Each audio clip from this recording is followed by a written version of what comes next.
네, 본격적으로 1장 이야기를 해볼까요? 1장의 제목은 성서의 발전입니다. 성서의 발전 저 정말 재밌게 읽었는데요.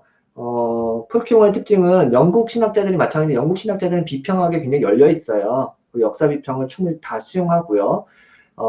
오히려 굉장히 날카롭게 수용하는 사람들이 많은데 그럼에도 불구하고 성서에 대한 존중감, 그리고 성서를 통해서 내 삶과 신앙을 형성하겠다는 강력한 그 존중감이 또 굉장히 많이 담겨져. 이게 역설적이죠.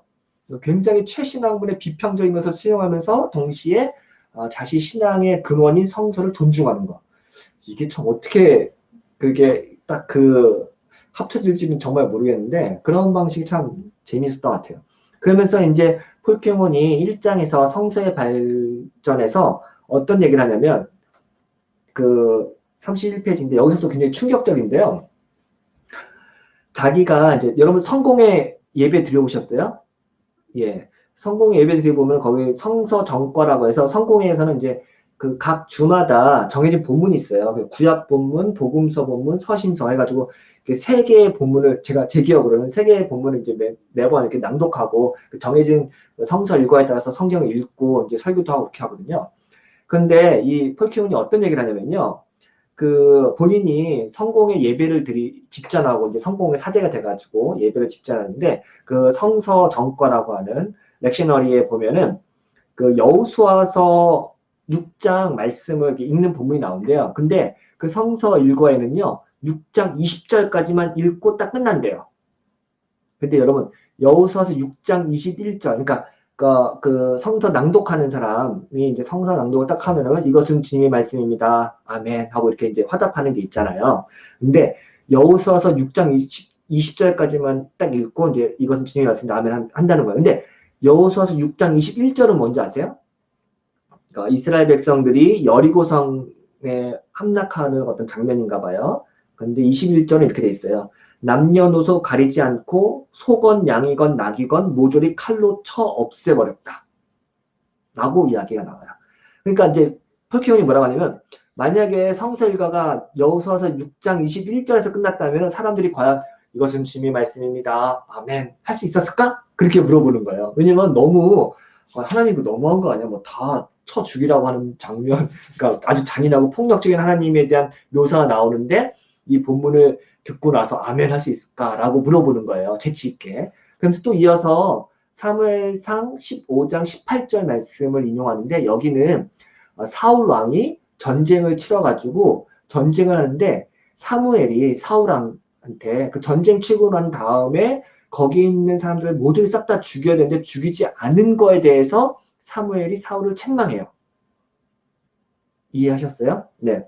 여기도 뭐라고 되면 사울은 사무엘상 15장 18절 말씀인데요. 가서 저 못된 아말렉족을 없애버려라. 그들을 쳐서 하나도 남기지 말고 모조리 전멸시켜라.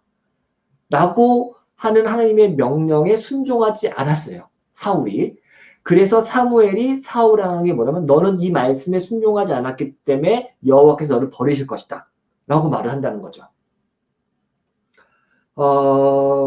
그러면 그 하나님은 사울왕한테 가서 거기에 있는 모든 사람들을 하나도 남기지 말고 다 전멸해버리라 이렇게 명령을 내렸다는 거죠. 그러니까 하나님의 명령이잖아요. 아까 여리고 성도 그렇고 이 사울 본문도 그렇고. 근데 이거를 지키지 않았다고 해서 하나님이 화가 났고 하나님께서 그래서 사울왕을 버리신다라고 하는 것. 이 본문 어떻게 해석해야 되냐는 거죠. 근데 이런 폭력적인 모습, 잔인한 모습, 아니 뭐 이렇게까지 해야 돼? 우리 하나님이 이러면 안 되는 거 아니야? 이렇게 우리가 느낄 만한 법한 우리 현대인의 어떤 감각으로, 뭐 고대인의 감각도 마찬가지인데 이렇게까지 해야 되나? 혹은 이게 우리 하나님 맞나? 라고 하는 것하고 신약에서 말하는 예수님, 사랑의 예수님하고 과연 이게 모순 없이 한 하나님이라고 우리가 말할 수 있나? 이런 질문 때문에 사실은 초기 기독교에서도 구약에는 폭력의 하나님, 정의 하나님, 신약에는 사랑의 하나님, 용서의 하나님 이렇게 해가지고 뭐 구약의 신과 신약의 신은 같다 뭐 이렇게 하는 이단들도 나왔잖아요. 그러니까 그만큼 이거는 굉장히 어려운 부분이죠. 그러면 폴키오는 뭐라고 해야 되냐? 그러니까 지금 성서의 발전에서 첫 번째로 때리는 말씀 이게 본문이 뭐냐면 이거예요. 폭력적인 하나님에 대한 구약의 묘사가 많은데 이것이 과연 우리가 믿는 하나님일 수 있냐라고 말하는 거죠. 그럼 이 문제를 폴 키몬은 어떻게 해소할까요? 여러분 어떻게 해소할 것 같아요? 네. 폴 키몬의 대답은 이렇습니다. 한마디로 하면 이스라엘 백성들이나 구약 사람들이 하나님을 이해하는 방식은 고정된 게 아니라 시간이 흐를수록 하나님에 대한 이해가 더 깊어지고 넓어지고 충만해졌다. 라고 하는 거예요. 또한 하나님을 아는 지식이 더 깊어졌다는 것은 무슨 의미냐면 초기에 하나님에 대한 이해는 불완전하고 부족할 수 있고 시대적 한계에 사로잡힐 수 있다는 거죠. 그 말은 뭐냐? 성경 자체에 어떤 역사와 진화가 있다는 거예요. 하나님을 이해하는 지식에 있어서. 그리고 이걸 조금 다른 말로 하면 계시의 발전사라고 할 수도 있거든요. 벤 게메렌이라는 뭐 복음주의 구약학자가 이야기한 거기도 한데 하나님께서 자신을 계시하는 방식도 점진적으로 발전하고 있고 이스라엘 백성들 역시 자신이 알고 고백했던 하나님에 대한 이미지와 상도 시간의 흐름에 따라서 점점 발전하고 더 깊어지게 됐다는 거죠. 그렇기 때문에 이스라엘 백성들이 하나님에 대해서 좀 불완전하거나 불확실하거나 혹은 뭐 불충분하게 이야기하는 것도 성경에 역시 그대로 담겨져 있다. 이렇게 이야기를 하는 겁니다.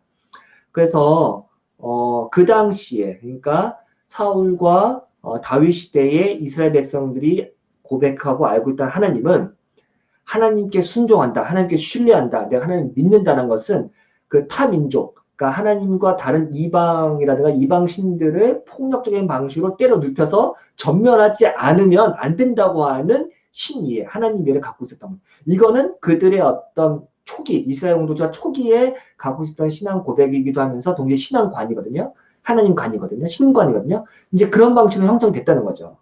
그래서 여러분 출애굽기 20장에 보면은 나 외에 다른 신을 섬기지 말라라는 그 십계명이 있잖아요. 이것도 어떻게 해석해요?